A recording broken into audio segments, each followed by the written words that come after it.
Assalamualaikum warahmatullahi wabarakatuh. Salam Pramuka. Nah, pada hari ini Kak Wildan dan Kak Salva akan membahas materi ada jam, kompas, tanda jejak, dan tanda-tanda alam lainnya dalam pengembaraan. Nah, yang pertama kita akan membahas jam. Jam adalah sebuah unit waktu. Lamanya sebuah jam adalah 1/24 atau 1/24 hari. 1 jam bisa dibagi menjadi unit waktu yang lebih kecil lagi.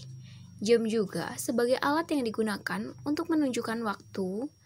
Jam adalah salah satu penemuan paling tua. Jenis-jenis jam pada masa lalu atau yang digunakan oleh orang-orang sebelum kita.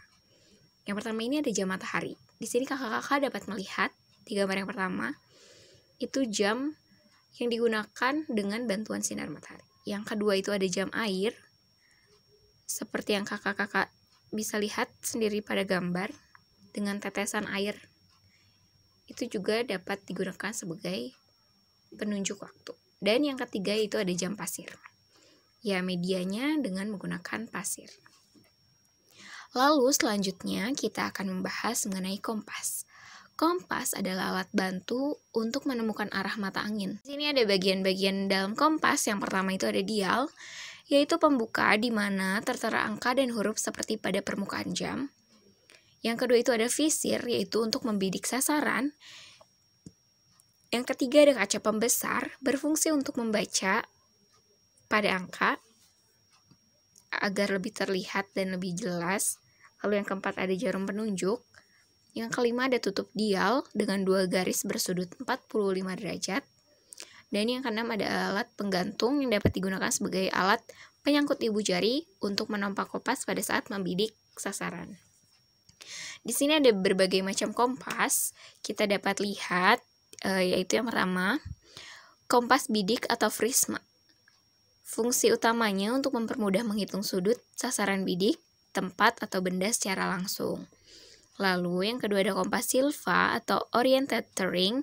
Fungsi utamanya untuk mempermudahkan penghitungan dan pembacaan pada peta secara langsung. Jadi yang kompasnya ditaruh langsung di atas peta. Lalu bagaimana sih cara menggunakan kompas yang benar? Nah, yang pertama itu letakkan kompas di atas permukaan yang datar. Setelah jarum kompas tidak bergerak lagi, maka jarum tersebut sudah menunjukkan ke arah utama magnet. Lalu yang kedua, bidik sasaran melalui visir dan kaca pembesar. Visir itu yang ada garis lurus di tengah-tengah kompas, ditutup kompas bisa dilihat. Nah, miringkan sedikit letak kaca pembesar sehingga berdiri tegak posisinya 50, di mana berfungsi untuk membidik ke arah visir dan mengintai angka pada dia. Yang ketiga, apabila visir diragukan karena kurang jelas dilihat dari kaca pembesar, luruskan saja garis yang terdapat pada tutup dial ke arah visir searah dengan sasaran bidik agar mudah dilihat melalui kaca pembesar. Cara menggunakan kompas tadi sudah diberitahu penjelasan di atas. Ini contoh gambarnya. Lalu di sini ada tanda jejak. Tanda jejak dalam kepramukaan acap kali digunakan ketika ada di goresan tanah, menggunakan ranting, rumput, bebatuan, dan berbagai jenis macam lainnya yang dapat digambar di jalan utama atau yang mudah dikenali, seperti tanda kaki atau roda, dimana biasanya ini membekas di atas tanah atau dilewati orang lebih awal. Tanda jejak yang umumnya sering digunakan dalam kegiatan kepramukaan adalah sebagai berikut. Yang pertama, tanda jejak di atas tanah. Yang kedua, tanda-tanda dengan rumput. Yang ketiga, tanda-tanda menggunakan ranting. Yang keempat, tanda-tanda dengan tempat atau medan. Dan yang kelima, tanda-tanda dengan batu. Di sini ada contoh tanda jejak yang berasal dari batu, ranting, dan juga petunjuk arah di jalan yang dapat ditulis menggunakan ranting di atas tanah. Lalu ada juga tanda jejak yang bisa dibuat di atas tanah. Ini contoh-contohnya. Lalu ada contoh tanda jejak medan. Biasanya tanda jejak medan ini dapat digunakan ketika kita membuat sebuah peta pita atau peta perjalanan ketika mengikuti pengembaraan atau perjalanan. Di sini ada contoh dalam pembuatan format peta pita ketika kita melakukan pengembaraan.